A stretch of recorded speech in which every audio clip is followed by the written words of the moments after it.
Good morning everyone. Welcome back my YouTube channel. Today I am going to teach you Hindi chapter 2 Lhasa की ओर standard 9th Lhasa की ओर। इस पाठ में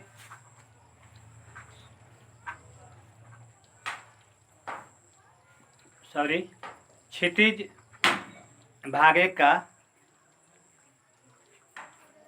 गद्य खंड है। इसके पहले मैंने आपको बताया था दो बैलों की कथा पढ़ा था हमने, उसका क्वेश्चन आंसर भी आपको बताया गया था। दूसरा चैप्टर है लहासा की ओर। इसके लेखक हैं राहुल संस्कृतायन। इन्हीं के बारे में पहले लेखक परिचय जानेंगे। थोड़ा सा मैं बात आपको बता रहा हूँ। इस साल सीबीएसई बोर्ड ने कुछ हिंदी के पाठों को आउट कर दिया है, हटा दिया है। इसमें आपको पढ़ना है टोटल 5 पाठ में दूसरा पाठ आज मैं बता रहा हूँ आपको। 3 को पाठ और रहेगा, एक पाठ और हम बताएंगे 3-4 दिन के बाद, और 2 ठो पाठ रह जाएगा तो फिर उसके बाद बताया जाएगा। तो इसमें आप पढ़ेंगे आज लहासा की ओर। इसमें लेखक परिचय थोड़ा जानते हैं। आइए शुरू करते हैं। लेखक परिचय राहुल संस्कृतायन जी के बारे में। हिंदी के प्रसिद्ध साहित्यकार राहुल संस्कृतायन का जन्म 1893 ईस्वी में जिला आजमगढ़, जो उत्तर प्रदेश में है, के भदहा गांव में हुआ था। इनका मूल नाम था केदार पांडे। उन्होंने काशी, आगरा तथा लाहौर से शिक्षा प्राप्त की। 1930 ईस्वी में ये श्रीलंका गए और वहाँ जाकर के ये बौद्ध धर्म को स्वीकार कर लिए। बौद्ध धर्म स्वीकार करने के बाद तब से ये राहुल संस्कृतायन के नाम से जाने लगे या पुकारा जाने लगे। मतलब राहुल संस्कृतायन के नाम से इन्हें पुकारा जाने लगा। राहुल संस्कृतायन जी विविध भाषाओं के ज्ञाता थे। उन्होंने पाली, प्राकृत, अपभ्रंश, चीनी, जापानी, रूसी आदि भाषाओं का पूर्ण ज्ञान प्राप्त था। इसलिए इनको महापंडित भी कहा जाता है। सन 1963 ईस्वी में इस महान साहित्यकार का देहांत हो गया। अब हम देखेंगे इनकी रचनाएं। राहुल संस्कृतायन की रचनाएं हैं मेरी जीवन यात्रा, इसके 6 भाग हैं। दर्शन दिग्दर्शन, 22वीं सदी, वोल्गा से गंगा, भागो नहीं दुनिया को बदलो,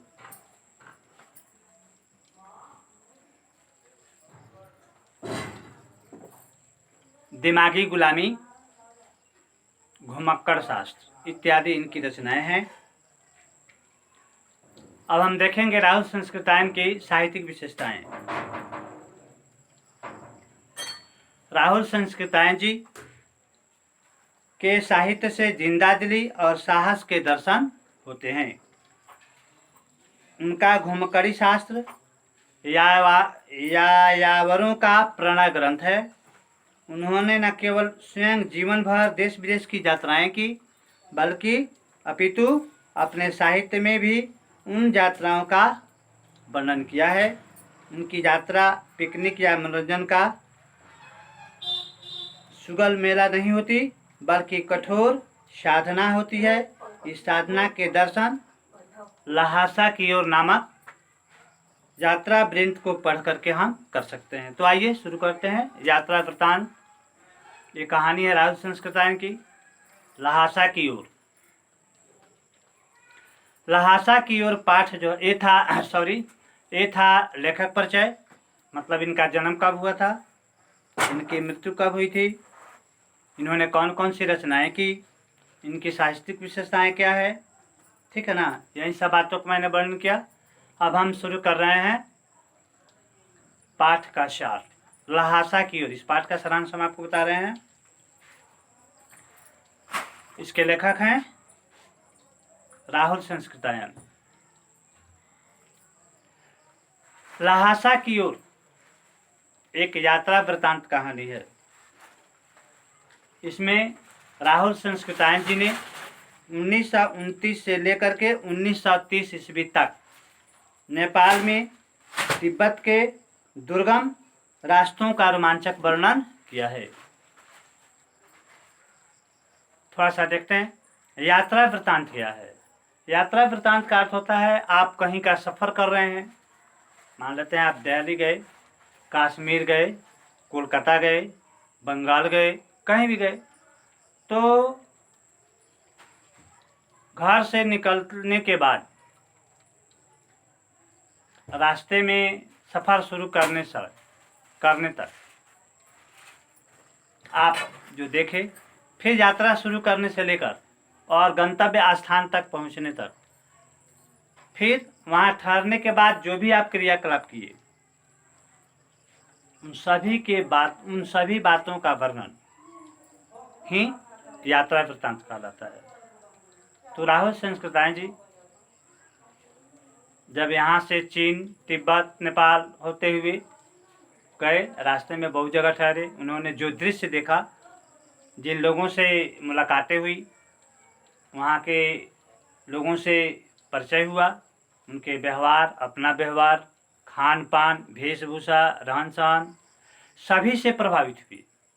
उन्हीं बातों का वर्णन उन्होंने इसमें किया है। जिस तरह हम लोग यात्रा करते हैं, रास्ते में कोई अनेक प्रकार के दृश्य दिखाई देते हैं, जहाँ ठहरते हैं वहाँ लोगों से मिलते हैं, उनके वेशभूषा, हाल चाल जानते हैं, उनके सुख दुख के बारे में जानते हैं, अपना सुख दुख के बारे में उनको परिचय देते हैं, उस स्थान के बारे में जानते हैं, उस जगह के बारे में जानते हैं। ढेर सारी बातों का क्रियाकलाप जो होती है वो हम सब अपनी आँखों से देखते हैं। उसी तरह से राहुल संस्कृतायन जी जब यात्रा कर रहे हैं तो सारे यात्रा वृत्तांत इस पाठ में उन्होंने किया है। तो आइए अब शुरू करते हैं राहुल संस्कृतायन द्वारा लिखित यात्रा वृत्तांत कहानी जो है, जिसका नाम है लहासा की ओर। तो देखिए सबसे पहले हम उनके यात्रा के बारे में देखते हैं। नेपाल तिब्बत मार्ग का महत्व। राहुल संस्कृतायन जी ने नेपाल तिब्बत मार्ग के महत्व के बारे में बताया है। नेपाल तिब्बत मार्ग नेपाल से तिब्बत आने जाने का एक मुख्य मार्ग है। मार्ग मतलब रास्ता, एक मुख्य रास्ता है। फरी कलिंगपांग का रास्ता खुलने से पहले भारत का व्यापार जो था मुख्यतः इसी रास्ते से होता था। यह उस समय सैनिक मार्ग भी था। सैनिक मार्ग मतलब सिपाही का रास्ता, सैनिक मार्ग भी था। आज भी इस पर अनेक चौकियां तथा किले बने हुए हैं। पहले यहाँ मतलब इस जगह पर चीनी सेनाएं रहती थी, लेकिन अब यहाँ किसानों ने डेरा बना लिया है, मतलब वहाँ पर अब किसान रह रहे हैं। ठीक है। लेखक जब तिब्बत पहुँचते हैं तो वहाँ के सामाजिक जीवन के बारे में क्या बता रहे हैं उसको देखेंगे। तिब्बत के समाज में जाति पाति, ऊंच नीच, छुआछूत नहीं है। यहाँ की औरतें पर्दा नहीं करती। वहाँ के समाज में जो औरतें हैं वो पर्दा नहीं करती। हम लोग के समाज में तो पर्दा प्रथा है, जैसे घर के अंदर रहना या यहाँ तक घूंघट डालना या कहीं जाते समय पूरा घूंघट में रहना, घर के अंदर रहना, ये सब पर्दा प्रथा के अंतर्गत आता है। लेकिन वहाँ पर ऐसी बातें नहीं थी। राहुल संस्कृतायन जी बताते हैं कि जब मैं वहाँ पहुँचा तो देखा कि औरतें जो है इतना पर साड़ी कर करके किसी से पर्दा नहीं करती है, सबसे मिलती जुलती है, बातें करती है, घूमती फिरती है, ठीक है ना। तो उन्होंने बताया कि यहाँ की औरतें पर्दा नहीं करती है। निम्न श्रेणी के भिखमंगों को छोड़कर, निम्न श्रेणी मतलब निचले स्तर के भिखमंगों को छोड़ करके अन्य कोई अपरिचित व्यक्ति भी घर के अंदर आ जा सकता है। वह जा करके घर के अंदर उसे चाय मांग सकता है, और घर की औरतें, सास हो या बहू हो, उसके लिए चाय बना करके लाती है, बहुत प्रेम से उसको पिलाती है। इसके अलावा चाय, मक्खन और सोडा नमक मिलाकर, ठीक है, टोटी में कूटकर मिट्टी के टोटीदार बर्तन में खाना परोसा जाता है वहाँ पे, ठीक है। अब लेखक के ठहरने का प्रबंध, लेखक जब वहाँ पहुंचा तो उसके साथ उसका साथी था सुमति। लेखक जब चीनी किले को छोड़ करके, मतलब चीन की जो किला थी जिसमें पहले मैंने जिक्र किया था वहाँ लोग रहते थे, उस किले को जब उन्होंने छोड़ा, चला, तो एक आदमी उसे राहदारी मांगने लगा। राहदारी का मतलब रास्ते पर चलने वाला जो टैक्स होता है, उसी को राहदारी कहते हैं। तो राहदारी मांगने लगा। लेखक ने अपनी और सुमति की चींटें जो थी, परमिशन कार्ड, उसको थमा दिया। सुमति के जान पहचान के कारण लेखक को किसी प्रकार का कठिनाई नहीं हुई और गांव में लेखक को ठहरने की जगह मिल गई। पिछली बार जब वह घोड़ा पर सवार होकर के आए थे तो उन्हें एक गरीब झोंपड़ी में ठहरना पड़ा था, क्योंकि लेखक का दूसरी यात्रा है। लेकिन उन्हें याद है कि इसके पहले उन्होंने जब पहला यात्रा किया था तो उन्हें एक गरीब के घर ठहरना पड़ा था। इस बार लेखक जो है भिखमंगा के वेश में यात्रा कर रहे थे, क्योंकि आप पहले मैंने बताया था, ठीक है ना। आप देखिए टंडा का जंगल, टंडा जो है तिब्बत का एक खतरनाक जगह है, जहां पर लेखक ने वर्णन किया है कि वहां लगभग 16-17 हजार फीट ऊंचाई पर चढ़ना पड़ता है उस जगह पर, ठीक है। और इसके दोनों ओर मीलों तक गांव नहीं है। क्या नहीं है? गांव नहीं है। मतलब क्या हुआ? मतलब ये हुआ कि वह रास्ता क्या है? सुनसान है, जो लोगों को आने जाने के लिए खतरनाक साबित होता है। क्योंकि सुनसान इलाकों में क्या होता है जी? डाकू रहते हैं, और वह डाकू जो है राह चलने वाले राहगीरों के सामान छीन लेते हैं और उनको मौत के घाट उतार देते हैं। उसके बाद नदियों के मोड़ और पहाड़ के कारण लोग दिखाई नहीं देते, और यह लेखक बता रहे हैं कि यह जगह जो है डाकुओं के लिए सबसे सुरक्षित जगह है। मैंने आपको बताया था कि रास्ता सुनसान है, तो सुनसान जगह पर कोई अगर अचानक चला गया तो आसानी से डाकू उनको सामान को लूट लेते थे और उनकी हत्याएं कर देते थे, ठीक है। कारण क्या है भाई? कारण यह है कि वहाँ की सरकार जो है वह पुलिस पर खर्चा नहीं करती है, फलतः ऐसी घटनाएं वहाँ हो जाती है। वहाँ के आम आदमी जो होते हैं अगल बगल के, वो भी जब चलते हैं तो अपने पास पिस्तौल रख करके चलते हैं, लाठी पिस्तौल लेके चलते हैं। लेकिन जो यात्रा करता है, कहीं से जाने अनजाने में आता है, तो उनको अपने प्राणों से हाथ गंवाना पड़ता है। बात समझ आ गई? अब देखिए क्या हुआ। लेखक भिखमंगा के वेश में अपना साथी सुमति के साथ वहाँ की यात्रा कर रहा है, और भिखमंगा को तो कोई लुटबो नहीं करेगा, ना कोई जान से मारेगा, ना कोई उसकी हत्या करेगा, ना कोई उसके सामान को छीनेगा। क्योंकि क्या देख रहा है? वो देख रहा है कि यह भिखमंगा है, इसके पास तो कुछ मिलेगा नहीं।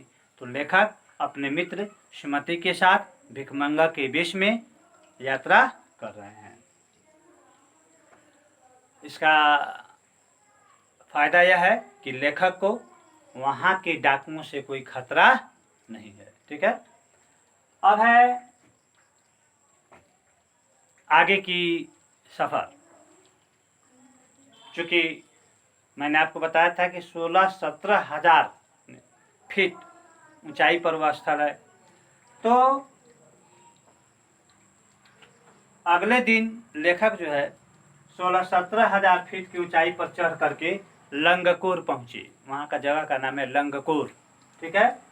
उन्होंने देखा कि हिमालय की बर्फीली चोटियां हैं तथा पहाड़ जो हैं नंगे हैं। हरियाली का नामो निशान नहीं है। ऊंचे जगह पर एक देवता का स्थल है जहां पर लोग पूजा पाठ करते हैं। ठीक है ना।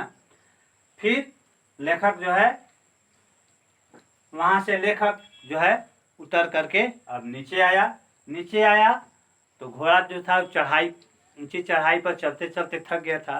अब नीचे जो है वह धीरे धीरे आ रहा था। ठीक है ना। अब आगे चलने के बाद में लेखक का रास्ता भटक गया। फलता क्या हुआ कि लगभग लेखक 1.5-2 किलोमीटर आगे चल गए। तब उन्हें मालूम हुआ कि शायद रास्ता भटक गए हैं। फिर वहाँ से रास्ता भटक जाने के कारण देर हो गई।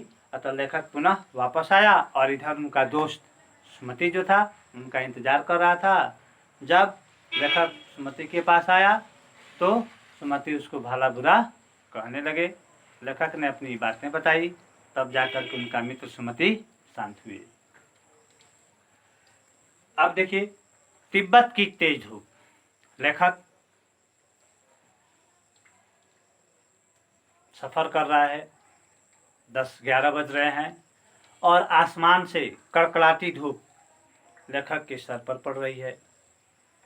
लेखक का सर आग से जल रहा था, गर्म हो रहा था। तो वहां से बचने के लिए मोटा कपड़ा माथे पर बांधना पड़ता है। लेकिन बात यह था कि माथा तो उनका धूप से जल रहा था, लेकिन पीछे पीठ जो थी वह बर्फ सी ठंडी हो रही थी। ठीक है। उसके बाद में लेखक ने देखा आगे चल करके कि वहां की जो जमीनें हैं वह जागीरदारों के बीच बटी हुई है। वहां के जो जागीरदार थे जमीन को बांटे हुए थे और जमीन को बांट करके कमाने के लिए किसी दूसरे को दिए थे। और जो दूसरा व्यक्ति जो जमीन की देखरेख करता था वह जागीरदारों के बीच में पूजनीय हो जाता था। उसको बहुत ऐश्वर्य मिलता था और वहाँ काम करने वाले जो लोग थे उनसे बेगारी ली जाती थी। बेगारी का मतलब होता है काम कराइए और उसको कुछ मत पैसा दीजिए, कोई रुपया पैसा धन दौलत कुछ मत दीजिए, उसी को कहा जाता है बेगारी। ठीक है ना। तो लेखक ने देखा कि वहाँ की ज़मीन जो है वह बटी हुई है और लेखक ने देखा कि वहाँ की ज़मीन वहाँ बटी हुई है और लोगों से बेगारी कराई जा रही है। वहाँ का जागीरदार जो है वह बेगारी कराता है। खेती का प्रबंध करने के लिए कोई भिक्षुक आते हैं और वह भिक्षुक जो है जब खेती कराने आता है तो उस भिक्षुक को वहाँ पर राजा के सम्मान आदर मिलता है। अगला है अगले दिन लेखक अपने मित्र सुमति को लेकर के बिहार पहुँचे। बिहार का मतलब होता है मठ, एक मठ जहाँ पर साधु संत रहते हैं। तो लेखक अपने मित्र सुमति को लेकर के बिहार पहुँचे। वहाँ मुखिया भिक्षुक नमसे भद्र पुरुष था। वहाँ का मुखिया था नमसे जो भद्र व्यक्ति था। लेखक का वेश भिखमंगों सा था, फिर भी वे उन्हें बड़े प्रेम से मिले। और यहाँ बौद्ध मंदिर भी था जहाँ लेखक गए थे, जिसमें कंजूर की 103 हस्तलिखित पोथियाँ थी। उस पोथियों का वजन था 15-15 केजी। ठीक है ना। नहीं केजी मत केजी नहीं शेर। उन पोथियों का वजन जो था 15-15 शेर था। लेखक उन पुस्तकों में रम गया, मतलब उस पुस्तकों को पढ़ने लगा। सुमति ने जजमानों के पास आने के बारे में पूछा। लेखक ने उनकी क्या कर दी, अनुमति दे दी। अगले दिन भिक्षुक नमसे से विदाई लेकर के लेखक जो है अपने मित्र सुमति के साथ पुनः फिर लौट गया। आशा ही नहीं बल्कि पूर्ण विश्वास है कि यह कहानी जो है आपको समझ में आ गई होगी। इसी के साथ हम अपनी वाणी को विराम देते हैं। फिर अगले दिन नए पाठ के साथ मिलेंगे। तब तक के लिए धन्यवाद।